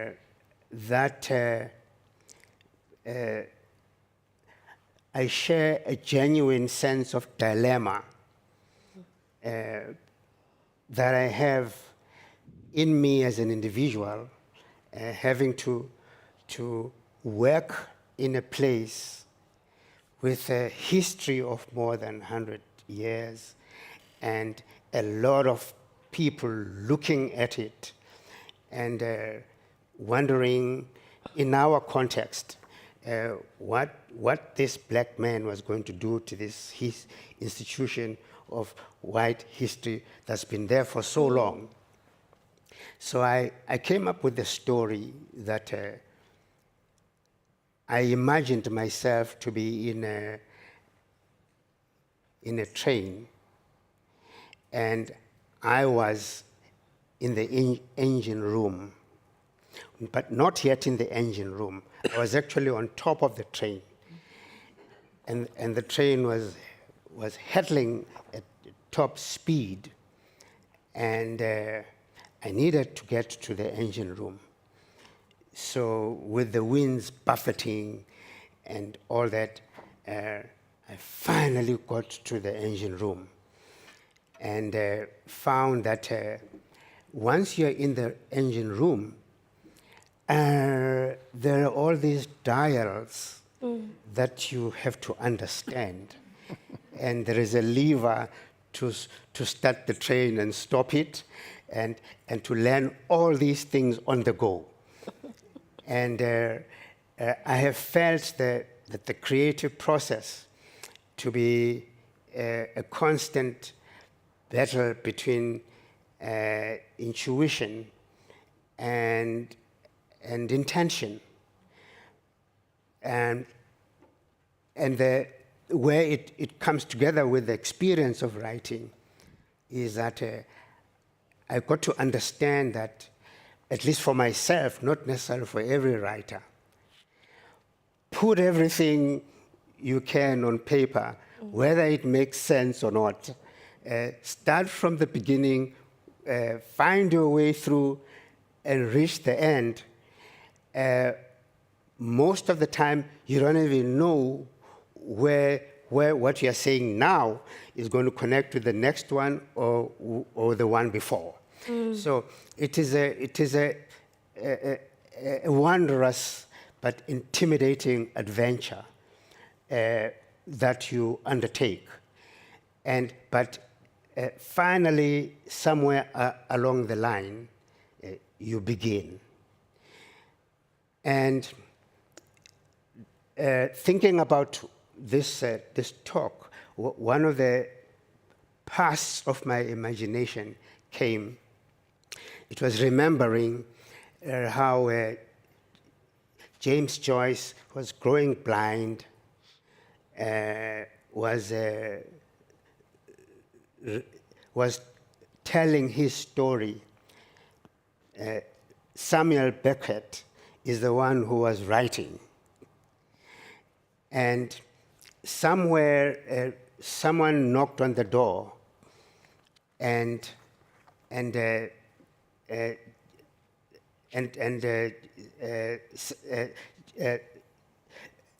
Beckett said, James Joyce said, come in, and then later on, when James Joyce asked Beckett to read back to him, he read, and then somewhere he says, come in, and he said, wait a minute, what did I say? What was happening there? And he said, but that's what you said. And then James just said, let's put it in. Yeah? So just like that, so that's how that particular part ended. Pure accident, pure unintentionality. But there you are, enveloped in that is a mystery, and the magic, and the difficulty of creating art. It is extraordinarily daunting moments, followed by the most wonderful feelings of having achieved something. Finally, you put it together after a very, very long time. So I have thought that I think it is pretty much the same about, we don't often think this way because we've got the studies of history, and we don't often think the same about living and writing, living a life and writing a life. It's often difficult to see the connections between the two. But intuition is the source of everything. That, at least in my experience, the first draft put everything out there. And subsequent drafts is the other part of the brain to order it all together.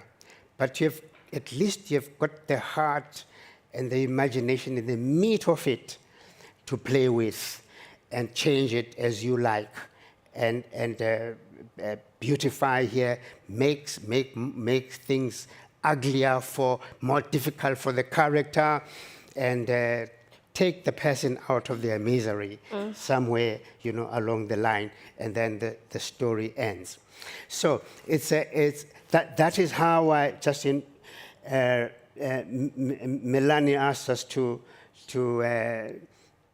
be brief, and that we should turn off our cell phones, depriving me of the opportunity for the cell phone to ring, so I could dance a Benda Francis. So she's challenging me to dance, but I won't take the time. No, but I was just explaining,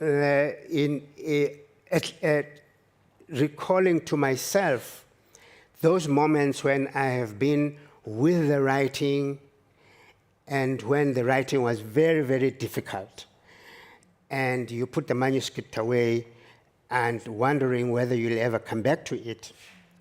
But you finally do, because the intuition wants to be expressed.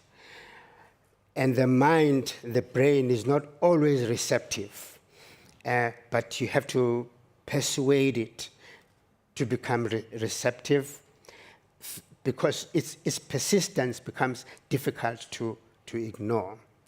So I call it the sort of the magic of making art, this constant tussle between the intuition and the intention is where I think, at least in my experience, the best art has come from. And so there is, I leave you again with Beckett and James Joyce, and the mystery of two lines, let it stand, and the resonance of that in the bigger body of the writing. I think that as far as, since the broad theme is about Africa and its place in the world, I think that the parts of Africa that are not always consumed with the thought of what they are going to be in the future are in a very intense interaction with those parts of Africa simply being itself, through its thoughts, its emotions, its fears, and a whole continent of so many people living in different countries, but also often made to experience themselves as as a shape, what's going on between the shape of a country on a world map. And that being in within the country, the continent of that map, is most of the time, particularly after the end of colonialism, is a matter of how the continent lives with its intuitions and its own thoughts about what it wishes to be, what it is, and what it has been. And most of the time, it's seldom reducible to the next 5-year development plan. It's about many other things, and it is about, in a sense, speaking as an artist in this context who has been an administrator, is that having been an artist enables one in such a position to think with your heart and feel your heart, to think with your heart and feel with your thought. Thank you. Wow. That is profound. Thank you very much. These interventions stand on their own terms and are intended to percolate our discussions going forward. Please join me in thanking these speakers, and I think that I would like to thank them for their very incisive observations, which is clear, but also we might take Njabulo's final comment in relation to the panel as a whole. I was going to thank you all for offering these remarks for us to think with, but perhaps we could revise that to say, for thinking with us, with your hearts, and feeling with us, with your thoughts. So thank you very much. Thank you. And let it stand. Thank you. Wow. Let it stand. I like that. Let it stand. And to Africa. Back to Africa. I knew I forgot. You've delivered us a whole 11 minutes earlier than expected. So perhaps if you can just get some reflections, some thoughts, some questions you might have for the panel, you're most welcome. There are microphones on either side of the venue. Introduce yourself, and then even if it's just a reflection, I resonated with that, or that was interesting, that was fascinating, or not. Perhaps you were bored with it all. Don't tell us that. You will want to crush our spirits. Not at all. There was absolutely not a single moment of boredom. I'd challenge anyone to say that was a case. Any thoughts? Any reflections? Are you happy with the food for thought? Yes, sir. Do you mind? Okay, a microphone is going to come to you.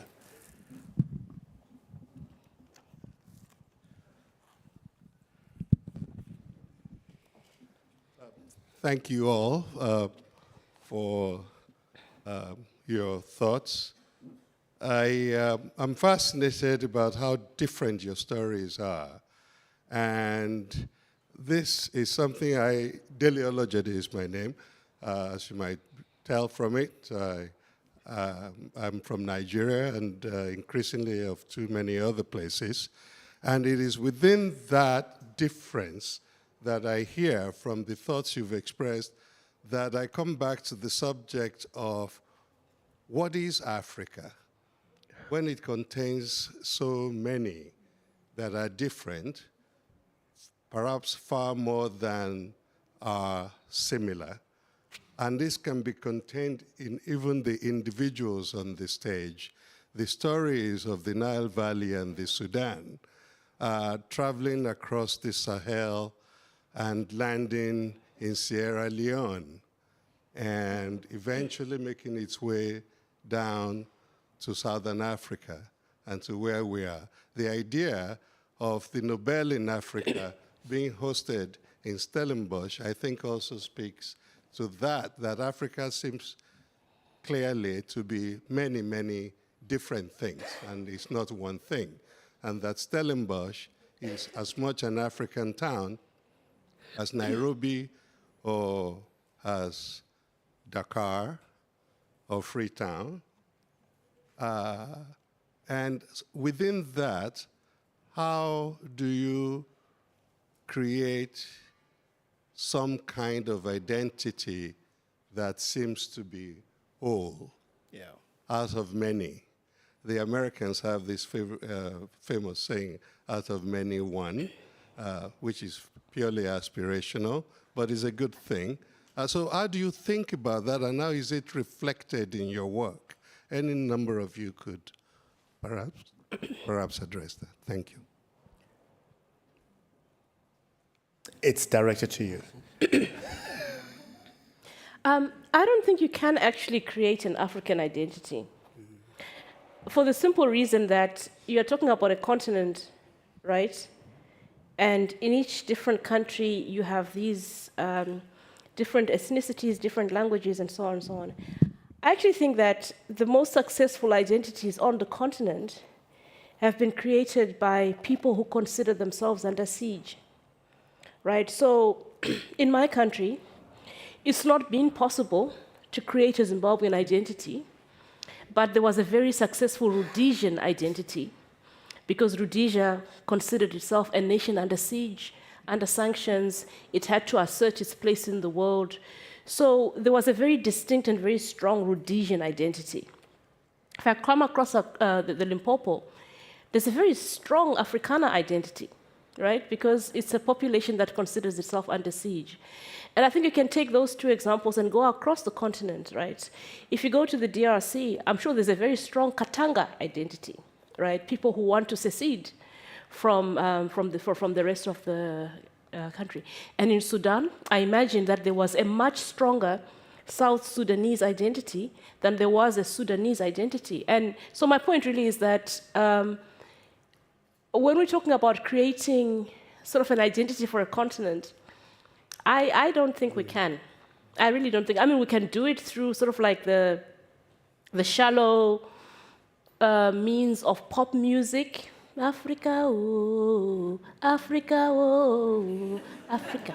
Danser beaucoup, manger beaucoup. You know that whole sort of Salif Keita, we are Africa. And you know, South Africans love to wear their Africa map T-shirts, but they are spectacularly xenophobic. They don't actually really like Africa, you know. But it's cool to talk about Africa and to talk about African print stuff, even though it's really Javanese, you know, it's from Indonesia, but that's a separate conversation.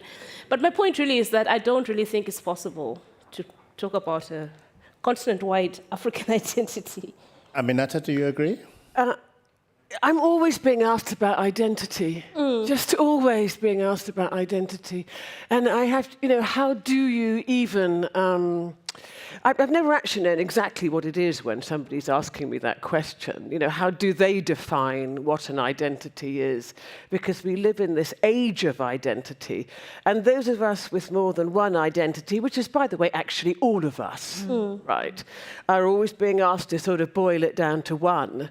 You know, identity works in concentric circles, right? You are many things.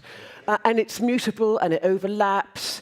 And I'm always one of the things I'm fascinated, Dele, with your question is, I don't think I've ever sat in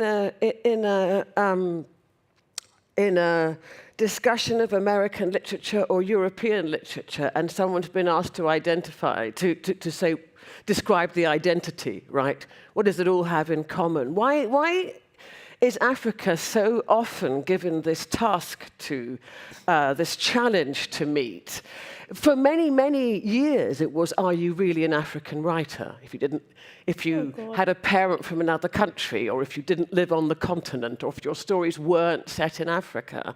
And I can remember being in a quite a heated discussion about a book that I wrote set in Croatia, right? And the sort of general astonishment that this was possible And to me, it seemed completely evident that the wars in Croatia and the wars in Sierra Leone had so much in common. Right, so much in common.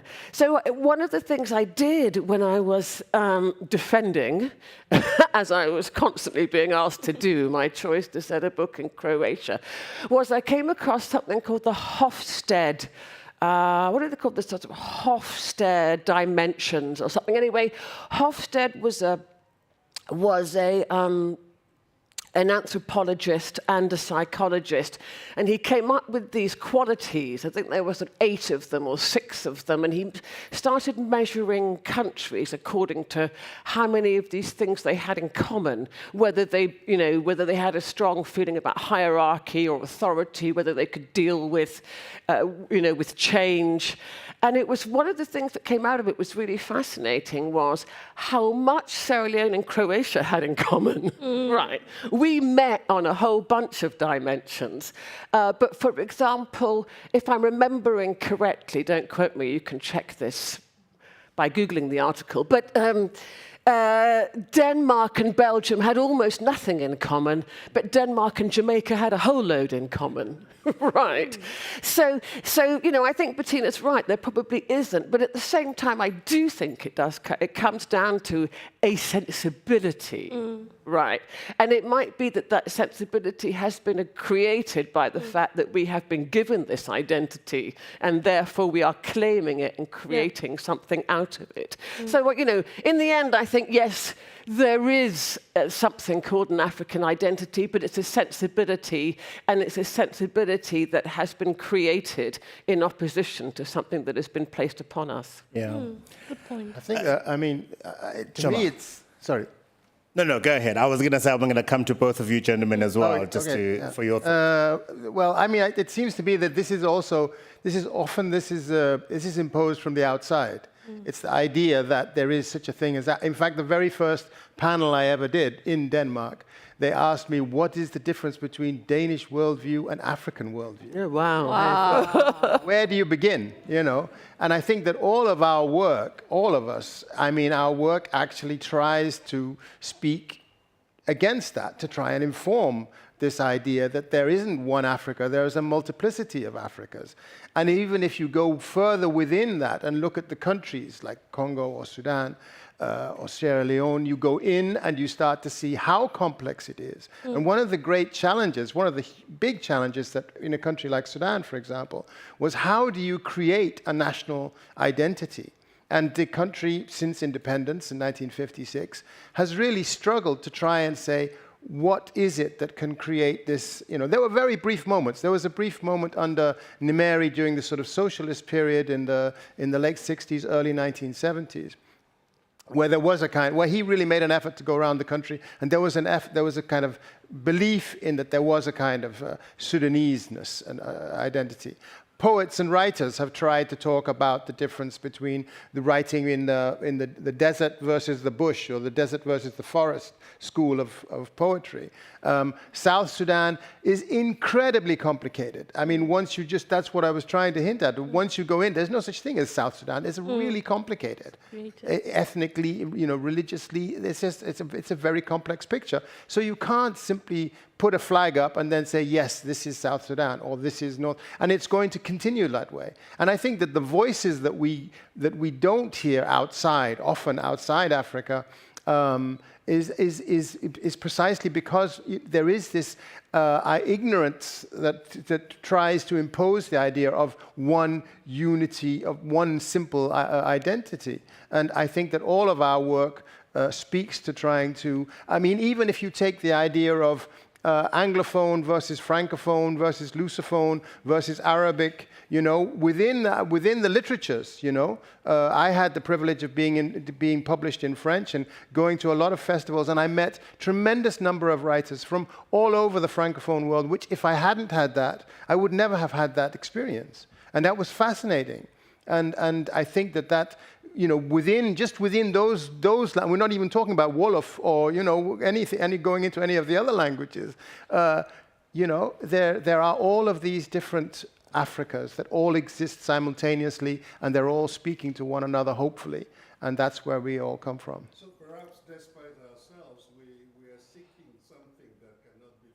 I'm not seeking like one sort of definition of what an Africa is. I'm just enjoying the fact that there are so many different ones. What I'm looking for is a voice that is going to be louder than a Marvel Comics universe definition of what Africa is. As amazing as Black Panther was and really was unbelievably changing, I would rather Scorn Hate, done by Oliver, that was extraordinary, be the film that defines, to some extent, what Africa is. And you look at films made in Chad, in West Africa, and so forth and so on, so that voice becomes as loud. Njabulo, you've got the last word. Yes, I just think we're actually in a moment of great adventure, at least in South Africa. I can't generalize for the whole continent, but probably that applies as well.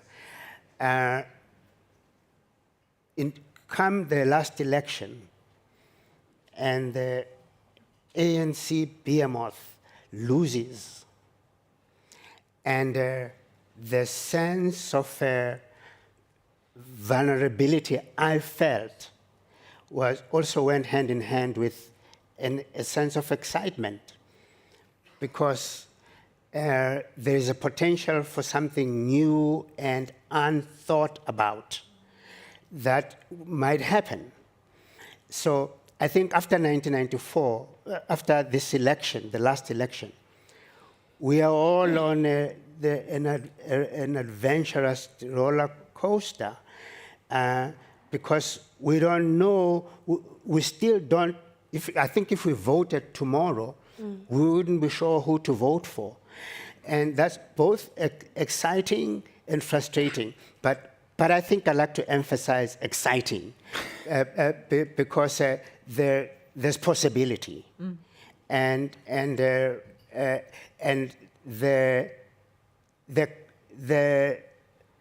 pleasure of the uncertainty is what we're faced with, as well as the tragedy that could occur of where you walk in the dark and you're not sure.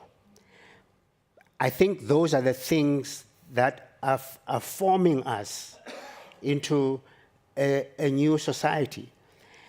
And I sat with somebody at table last night, and we were talking about it. I go to a petrol station in Cape Town, and my wife and I are speaking in Sesotho. And the petrol attendant, obviously heavy accent of Xhosa, says in a heavily accented Sesotho, where I understand what you are saying. It turns out that he has been living in the Johannesburg area. Now, growing up in the Johannesburg area, from Witwatersrand, Springs to Randfontein, I grew up speaking 5 languages. And I didn't learn all those languages in school. I picked them up in the streets with everybody else. So all of us, the vast majority of us in my township, spoke different languages. Some were taught in the schools, others not, and so there was a multiplicity of linguistic experiences and the cultures expressed through the languages that we speak, which we absorb. Each of us absorbs the other in ways that you don't always think about, but are not fully conscious of how you are affected by them. So if you live in a monoculture, I feel sorry for the people of Orania and how the people that they're going to grow up in this museum, and their children, I feel sorry for them. What are the poor children? They're cut off from the rest of the world. And the world is so vast and it's fast changing in the pace of change. They'll be lost. And so I feel that I'm sorry, this was one used about Africa. They are a benighted community. And God helped them to find a different voice and a sense of themselves for the future.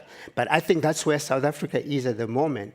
We have this future, and it's potentially beautiful, precisely because we are so many, but we have been forced to live together. Yeah. So it's an adventure then in finding those factors that turn us more actively creative and fully aware that we might face tragedies along the line, but that's who we are. For context, the community of Oranje is somewhere in South Africa where it's exclusively Afrikaans.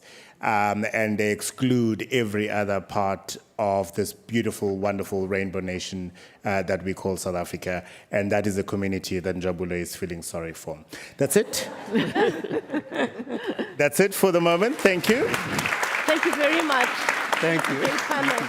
Thank you, Sarah. Thank you, Aminatta. Thank you, Jamal. Thank you, Petina. And thank you, Njabulo. We're going to break now for tea. And then participants of the symposium, you are invited to come back to this venue for a panel discussion on rewriting history, which will be chaired by Godwin Siyundu. Enjoy the rest of your conference and have a wonderful Monday.